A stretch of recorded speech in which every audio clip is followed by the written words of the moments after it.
नमस्कार दोस्तों, आप सभी देख रहे हैं अनुराग की वाणी यूट्यूब चैनल। मेरा नाम है अनुराग और आज जो मैं आप सभी को कहानी सुनाने जा रहा हूँ वह बहुत ही ज़्यादा डरावनी कहानी है।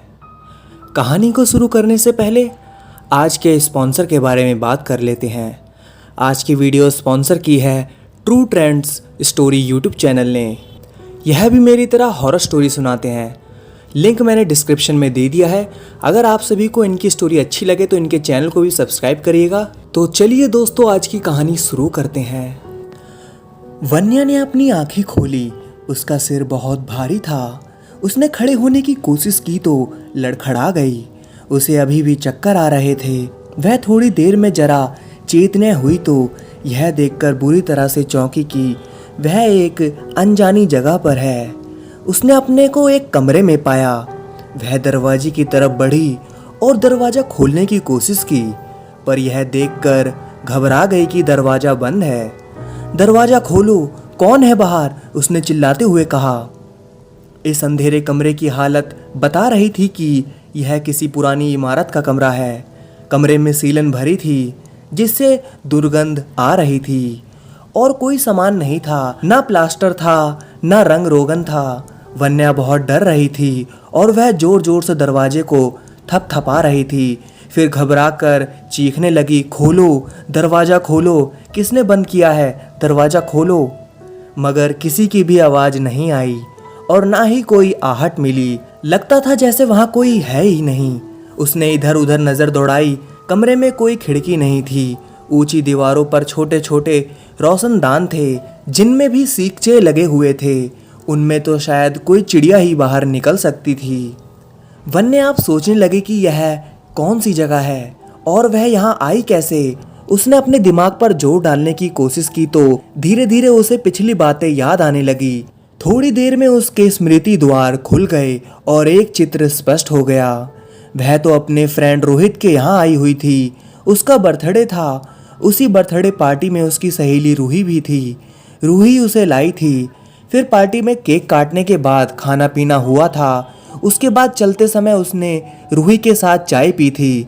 फिर उसका सिर भारी होने लगा था और उसे नींद आ गई थी। अब आंखें खुलने पर उसने अपने आप को यहाँ पाया। वे अब कहाँ गए और वह यहाँ कैसे आई? तभी दरवाजा खुला और कमरे में जो लोग आए उन्हें देखकर वह बहुत जोर से चौंकी। तुम? हाँ, हम। कमरे में घुसते हुए सुवीर, आकाश और अजीत ने कहा। मैं यहाँ कैसे आई? मैं तो रोहित के यहाँ थी। हा हा हा। सुवीर, आकाश और अजीत ने समवेत स्वर में जोरदार ठहाका लगाया और उसकी नकल उतारते हुए आकाश ने अपने स्वर को और महीन बनाकर मिमियाते स्वर में कहा, मैं यहाँ कैसे आई? तुझे बहुत घमंड था ना अपने कैरेक्टर पर। अगर तुझे सीधे मुंह बात नहीं करनी थी तो ना करती, लेकिन इतनी सीता सावित्री बनकर तमाचा मारने की क्या जरूरत थी? क्या तुझे पता नहीं था इसका अंजाम क्या होगा? लेकिन रोहित और रोहित के साथ रूही भी थी, वे कहाँ हैं? उन्होंने ही तो तुमको हमारे जाल में फंसवाया है। तुझे नहीं पता, तूने जो चाय पी थी उसमें नशीली दवा मिली हुई थी और वह तेरी सहेली रूही ने मिलाई थी। रोहित ने जो पार्टी की वह हमारे कहने से की थी। यह सब हमारी ही चाल थी। तुझको सबक सिखाने के लिए हमने योजना बनाई थी, समझी? तुझे अपने दोस्तों की भी पहचान नहीं, होशियार बहुत बनती है। वान्या के चेहरे पर हवाइयाँ उड़ने लगी। पता नहीं वह कौन सी जगह पर थी, अपने घर से दूर। और इन लोगों को तो वह जानती थी। कॉलेज के छटे हुए बिगड़ैल लड़के थे, पैसे वाले घर के थे, इसलिए इनके ऊपर कोई कार्रवाई भी नहीं होती थी। प्रोफेसर, प्रिंसिपल इनको इग्नोर कर देते थे। इसी वजह से इनके हौसले बढ़े हुए थे। जब भी इनका मन होता था किसी को भी निगाह पर रख लेते और उसे टॉर्चर करने लगते। कॉलेज में एडमिशन के बाद से ही इन लोगों ने वन्या को तंग करना शुरू कर दिया था। पहले तो वन्या इग्नोर करती रही, लेकिन जब पानी सर से ऊपर गुजर गया तो उसने प्रिंसिपल से शिकायत की। प्रिंसिपल ने वार्निंग देकर छोड़ दिया। यह बात वन्या को बहुत बुरी लगी कि उन्होंने कोई सजा नहीं दी। उसने अपने घर में भी शिकायत की तो समाधान मिला, घर में ही रहकर पढ़ाई कर लो, कॉलेज मत जाया करो। उसके बाद वन्या ने घर में भी बताना छोड़ दिया। अपनी सहेली रूही पर तो वह बहुत भरोसा करती थी। और रोहित तो देखने में बहुत सीधा था, वह भी धोखा दे गया। घबराहट के मारे वन्या की आंखों में आंसू भर आए और वह उनसे छोड़ देने के लिए मन्नतें करने लगी, लेकिन वह कहाँ मानने वाले थे। जोर जोर से हंसते हुए कहा, अभी तू देख तेरा क्या हाल होता है, और सबसे बढ़िया बात यह है कि हम तेरी वीडियो भी बनाएंगे जो दूसरे दिन सुबह हर जगह होगी। तब तुझे पता चलेगा कि मुझे झापड़ मारने का क्या नतीजा रहा, और तू जीवन भर पछताएगी कि मैंने इन लोगों से पंगा क्यों लिया था। आकाश ने अपना गाल सहलाते हुए कहा, जैसे वन्या ने अभी ताजा ताजा थप्पड़ मारा हो। वन्या ने वहां से भागने की कोशिश की, लेकिन वे तीनों दीवार की तरह अड़े हुए सामने खड़े हो गए। अब वन्या जोर जोर से चीखने लगी। खुले दरवाजे से बाहर उसने यह तो देख लिया था कि चारों तरफ जंगल ही जंगल नजर आ रहा है, यह बस्ती नहीं है। यूं मन में वह हताश थी, लेकिन फिर भी अपने बचाव के लिए चीखे जा रही थी। साली चीख चीख कर कान के पर्दे फाड़ डाले। यह नहीं जानती कि यहाँ परिंदा भी पर नहीं मार सकता, इंसानों की तो दूर की बात है। यह जंगल है जंगल। आकाश ने जोरदार थप्पड़ वान्या के गाल पर मारा। वान्या लड़खड़ा कर पीछे जा गिरी। आकाश ने उसे बालों से पकड़कर उठाया और दूसरा करारा थप्पड़ उसके गाल पर मारा। उंगलियों के लाल लाल निशान उसके गाल पर उभर आए। वान्या की आंखों में आंसू छलछला आए, लेकिन चीखना उसने अभी भी बंद नहीं किया था। आकाश के तीनों साथी जोर जोर से हंस रहे थे।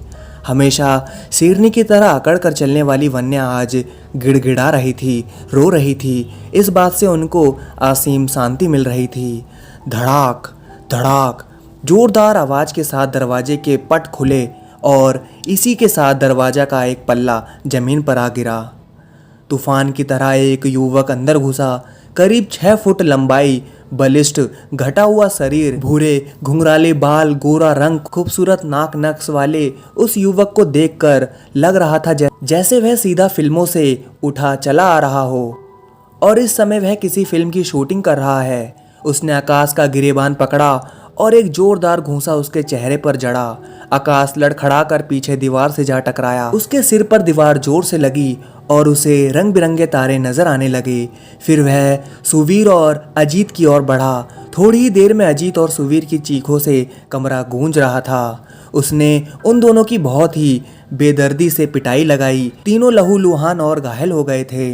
आकाश, सुवीर और अजीत वहां से भाग निकले। वन्या यह नजारा देखकर हैरान और खुश थी। उस युवक के प्रति उसकी आंखों में कृतज्ञता के भाव थे कि उसने आकर उसे बचाया था, वरना वे तो उसकी जिंदगी बर्बाद करने पर तुले हुए थे और उसकी बहादुरी पर वह कुर्बान हो गई थी। उसने तो उसे एंड टाइम पर बिल्कुल ऐसे ही आकर बचाया था जैसे फिल्मों में हीरो हीरोइन को आकर बचाता है। वन्या फिल्में बहुत देखती थी और ऐसी ही किसी फिल्मी हीरो के सपने भी देखती थी। उसे लगा आज जैसे उसे फिल्मों के हीरो जैसा अपने सपनों का राजकुमार मिल गया है। सुनिए, वन्या अपने विचारों में खोई हुई थी। उसके कानों में आवाज नहीं पड़ी। अजी सुनिए, चलिए मैं आपको आपके घर छोड़ देता हूँ। आपका नाम क्या है? वन्या जोशी। वन्या ने अपना नाम बताया। मेरा नाम रुद्र प्रताप सिंह। इधर से निकल रहा था तो आपकी चीखने की आवाज़ सुनी तो मैं यहाँ आया। रुद्र के बोलने का लहजा भी बहुत प्यारा और अच्छा था। उसके बोलने के लहजे में बहुत सम्मान था जो वन्या के दिल को छू रहा था। आप यहाँ इस घने जंगल में रहते हैं? हाँ, क्या करूँ, मेरी शुरू से ही ऐसी आदत है। जंगली जानवरों पर मैं रिसर्च करता हूँ, उनकी हैबिट्स, रहन सहन, प्रजातियों पर मैं पुस्तकें लिख रहा हूँ। यह शौक है मेरा। फॉरेस्ट ऑफिसर हूँ, यह पेशा है मेरा। मैंने जंगल में ही अपने रहने के लिए जगह बनाई है। मैं समझता हूँ कि इंसानों की बस्ती से दूर यहाँ जंगल में सुकून है। जंगल के जानवर इंसानों की तरह खूंखार नहीं है। चलिए मुझे थोड़ा काम है, पहले अपना कर लूँ, उसके बाद मैं आपको आपके यहाँ छोड़ता हूँ। वन्या यंत्रवत उसके पीछे चली आई। बाहर एक जीप खड़ी हुई थी। वह रुद्र के साथ जीप पर बैठ गई। ऊबड़ खाबड़ रास्तों से जीप का सफर शुरू हुआ। थोड़ी ही देर में उसने देखा कि वे एक जंगल के सामने थे। बंगला बहुत पुराने दिनों का बना हुआ लग रहा था। गेट खुला हुआ ही था। जीप को रोककर वह उतरा और वन्या से पीछे आने के लिए कहा। उसे ले जाकर उसने हॉल कमरे में एक सोफे पर बिठा दिया और कहा, मैं अभी फ्रेश होकर और थोड़ा काम करके आता हूँ, तब तक तुम बैठो। वह अंदर चला गया। वन्या बड़े ध्यान से हर एक चीज को देखने लगी। आलीशान सजावट, बहुत बढ़िया फर्नीचर और दीवारों पर लगी कीमती पेंटिंग्स को देखकर वह समझ रही थी कि रुद्र प्रताप अमीर आदमी है। सामने टेबल पर बहुत खूबसूरत शो पीस रखा हुआ था। वह पास जाकर उसे देखने लगी। उसकी खूबसूरती देखकर उसे छूने से अपने को नहीं रोक पाई। एक शीशे का ग्लोब था जिसके अंदर गुड्डे गुड़िया की जोड़ी डांस कर रही थी और ऊपर दुनिया का नक्शा प्रिंट था। जहाँ नीले समुद्र के रंग थे, वहाँ जब उनकी जोड़ी डांस करते हुए घूमती तो रंग बदलते हुए गुड्डे गुड़िया बहुत ही खूबसूरत लग रहे थे और हल्की हल्की ट्रिंग ट्रांग की धुन बहुत ही प्यारी लग रही थी। वन्या अपने आप को उस ग्लोब को छूने से नहीं रोक सकी और उसने ग्लोब को अपने हाथ में उठा लिया। एक सेकंड को लगा जैसे वह कहीं गहराइयों में गिरती जा रही है और उसकी जब आंखें खुली तो समा दूसरा था और वह किसी अनजाने लोक में थी। उसके साथ वही खूबसूरत युवक रुद्र था। वह रुद्र के साथ फूलों की घाटियों में थिरक रही थी। एक बड़ी ही मादक मधुर संगीत की स्वर लहरी गूंज रही थी और उसी स्वर लहरी पर वह रुद्र के गले में बाहें डाले धीरे धीरे थिरक रही थी। ऐसा समा कि उसके मन में आ रहा था कि हमेशा वह ऐसे ही रुद्र की बाहों में बाहें डाले थिरकती रहे और इसी पल में सारी उम्र गुजार दे। आइए चलें। उसे झटका लगा। उसने देखा रुद्र सामने खड़ा मुस्कुरा रहा था। हे भगवान, ये अभी उसे क्या हो गया था? वह क्या देख रही थी? कोई जादू था या एक पल के लिए सपना आ गया था? बड़ी हैरानी से वह रुद्र को देख रही थी। उसके हाथों में उस ग्लोब को देखकर रुद्र बोला, आपको यह अच्छा लगा? आप इसे अपने पास रख लो। नहीं नहीं, मैं ऐसे कैसे रख लूं?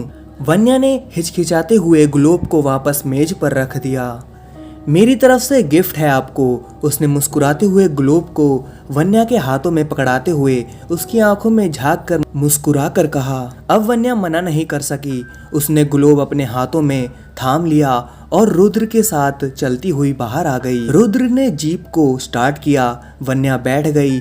थोड़ी ही देर में जीप जंगल को पार करके वन्या के घर की तरफ दौड़ी जा रही थी। रुद्र वन्या को उसके घर के बाहर सड़क पर ही छोड़कर चला गया था और उससे कह दिया था कि कोई अगर तुम्हें परेशान करे तो तुम मुझे याद करना। तुम मन ही मन में 3 बार मेरा नाम लेकर पुकारना, मैं तुम्हारी मदद के लिए आऊँगा। वन्या को इस बात का बहुत आश्चर्य लग रहा था कि भला 3 बार पुकारने से कोई मदद को कैसे आ सकता है। उस रात वन्या को बहुत अजीबोगरीब सपने आए। बहुत शानदार महल बना हुआ है और वह रथ पर बैठी हुई है। रथ तेजी से दौड़ा जा रहा है। अब धीरे धीरे रथ एक जंगल में आ गया है। उसके रथ के पीछे थोड़े सैनिक हैं और सब उसे राजकुमारी चंद्रिका कहकर पुकार रहे हैं। वह जंगल में शिकार खेलने के लिए आई है। उसने धनुष कंधे पर से उतार कर एक तीर चलाया और वह तीर एक खूंखार भेड़िए को लगा और ठीक उसी तीर के साथ ही सनसनाता हुआ तीर एक और भी आया जो उसी भेड़िए को लगा। दूसरी तरफ से तीरों की बौछार आई और भेड़िए को भेद दिया। इसके साथ ही कंधे पर तरकस और धनुष को लिए हुए एक युवक आता है और वह कहता है शिकार मैंने किया है। चंद्रिका कहती है मैंने किया है, लेकिन वह उसकी सुंदरता पर मोहित हो जाती है। उधर वह युवक भी चंद्रिका को देखे जा रहा है। वह भी उसकी खूबसूरती में डूब चुका है। वह चंद्रिका को अपना नाम चंद्रमौली बताता है, जो पड़ोसी राज्य का राजकुमार है। दोनों ही एक दूसरे में खोए हुए हैं, जैसे उन पर जादू हो गया है। तभी दोनों चौंकते हैं और देखते हैं कि जो भेड़िया उन दोनों लोगों ने मारा है वह धीरे धीरे जिंदा हो रहा है और उनकी तरफ बढ़ रहा है। फोन की बजती हुई रिंग बेल की आवाज से वन्या की नींद खुली।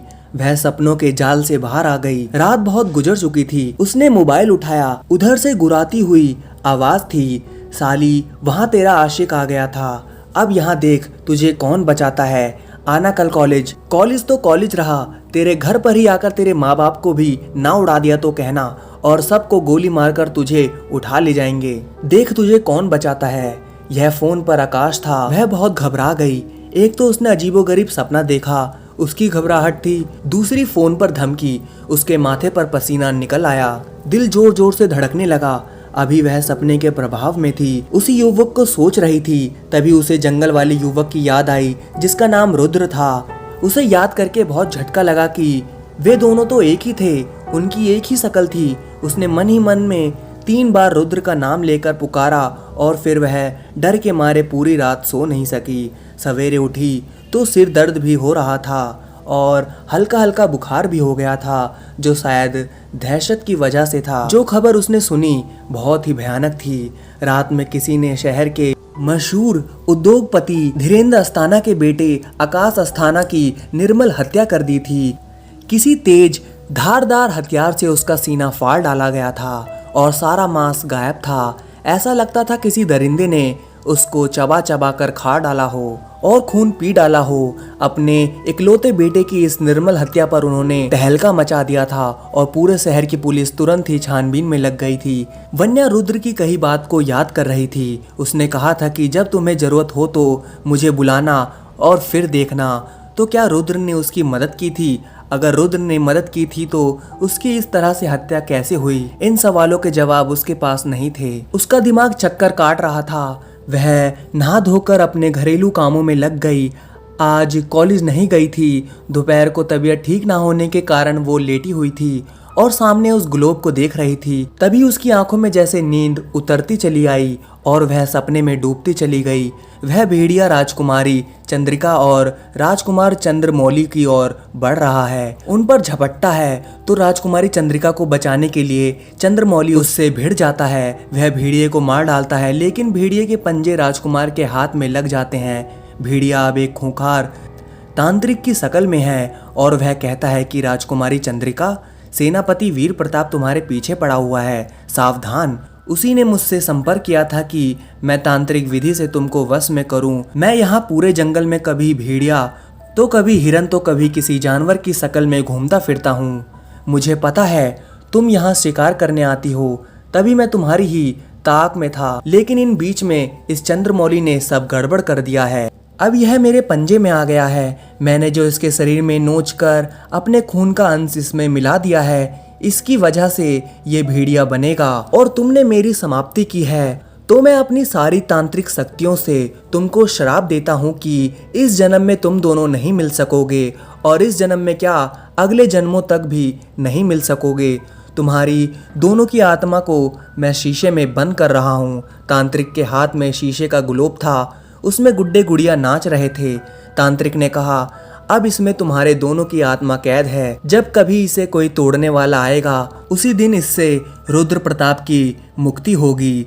तब तक वो जन्म लेता रहेगा और भेड़िया बनता रहेगा, फिर जन्म लेगा, फिर भेड़िया बनेगा, यही जन्मों तक चलेगा। इतना कहकर वह चंद्रमौली पर फिर झपटता। चंद्रमौली ने तलवार का वार किया और भेड़िया का सर कट कर दूर गिर पड़ा। चंद्रमौली ने वह ग्लोब उसके हाथ से ले लिया और ले जाकर अपने महल में रख दिया। इसके बाद आने वाला समय बहुत ही खूंखार था। वन्या की नींद खुल गई। वह पसीने से तरबतर थी। वह कैसा सपना देख रही थी। शाम की खबर सवेरे वाली खबर से भी भयानक थी।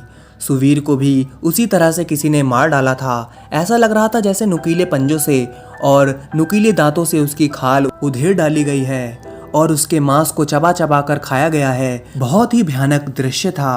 पुलिस ने छानबीन करके पता लगाया कि जब आकाश की हत्या हुई तो घर के बाहर लॉन में भेड़िए के पंजों के निशान थे। क्योंकि रात में ही पानी बरसा था, जमीन गीली थी, इसलिए भेड़िए के पंजे के निशान बन गए थे। और वही हाल सुवीर के यहाँ भी था। वहाँ भी भेड़िए के पंजों के निशान पाए गए थे। वन्या ग्लोब में रखे हुए गुड्डा गुड़ियों को देख रही थी। उसको देखते देखते उसे फिर नींद आ गई और वो सपने में डूब गई। अब वो चंद्रमौली के साथ घूमती फिरती है, कहीं खूबसूरत फूलों की वादियों में तो कभी जंगल में। लेकिन जैसे ही रात होती है, चांदनी रात में चंद्रमौली में एक अजीब परिवर्तन आता है। उसकी खाल धीरे धीरे खुरदुरी होती है, फिर उसके पंजे बड़े होने लगते हैं, उनमें नाखून निकलने लगते हैं जो लंबे होते जाते हैं। फिर धीरे धीरे उसके 2 कान भी आ जाते हैं, भयंकर नुकीले दांत, लाल दहकती हुई आंखें। थोड़ी देर में भयंकर भेड़िए का रूप ले लेता है। यह देखकर चंद्रिका डर जाती है, वहां से भाग आती है। सेनापति वीर प्रताप का कटा फटा शव बरामद होता है। लगता है उसे किसी ने नोच नोच कर खाया है। अब चंद्रमौली के साथ हर रोज यही होता है और पूरे राज्य में महामारी मची है। चंद्रमौली भेड़िए के रूप में हर एक दिन एक आदमी का शिकार करता है और उसे मार डालता है, लेकिन चंद्रिका से वह कभी कुछ नहीं कहता। चंद्रिका इस राज को जानती है। अब वह बहुत दुविधा में है। अगर वह बता देती है तो चंद्रमौली मार डाला जाएगा और अगर वह नहीं बताती है तो प्रजा के लोग बेकसूर मरते हैं। इसी बात में आखिर एक दिन जब उससे यह सब सहा नहीं गया, देखा नहीं गया, तो उसने यह सब राजा को बता दी। राजा न्याय के पक्षधर हैं, उसको रंगे हाथों रात में जब पकड़ते हैं तो चंद्रमौली को जिंदा ही जलवा देते हैं। एक आहट हुई, दरवाजा खोलने की आहट थी। वन्या की माँ आई थी, उन्होंने उसे झकझोर कर जगाया। इतना दिन चढ़ आया, अभी भी सो रही है। दिन में भी सोती है, रात में भी। वन्या चौंक कर उठ बैठी। बहुत ही भयानक सपना था और उससे भी एक भयानक खबर यह थी कि अजीत की उसी तरह निर्मल हत्या हो गई। अब इसमें कोई शक नहीं था कि यह काम रुद्र का ही है। उसे सपने में सब मालूम हो गया था और यह जो सामने ग्लोब रखा हुआ था, यह सारी कहानी कह रहा था।